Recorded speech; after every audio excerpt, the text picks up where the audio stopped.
আমি ভিক্ষা করে ফিরিতেছিলেম গ্রামের পথে পথে। তুমি তখন চলেছিলে তোমার স্বর্ণরথে। অপূর্ব এক স্বপ্ন সম লাগতেছিল চক্ষে মম।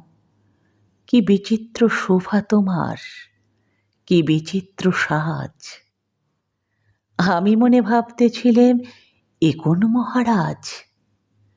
আজি শুভক্ষণে রাত পোহালো ভেবেছিলেম, তবে আজ আমারে দাঁড়ে দাঁড়ে ফিরতে নাহি হবে।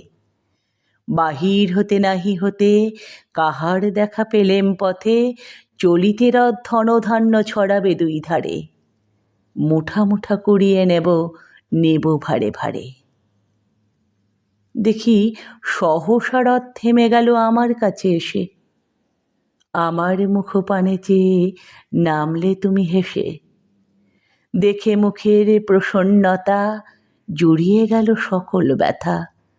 হেনকালে কিসের লাগি তুমি অকস্মাৎ? আমায় কিছু দাও গো বলে বাড়িয়ে দিলে হাত। মরি, এ কি কথা রাজাধিরাজ? আমায় দাও গো কিছু। শুনে ক্ষণকালের তরে রইনু মাথা নিচু। তোমার কি বা অভাব আছে ভিখারি ভিক্ষুকের কাছে?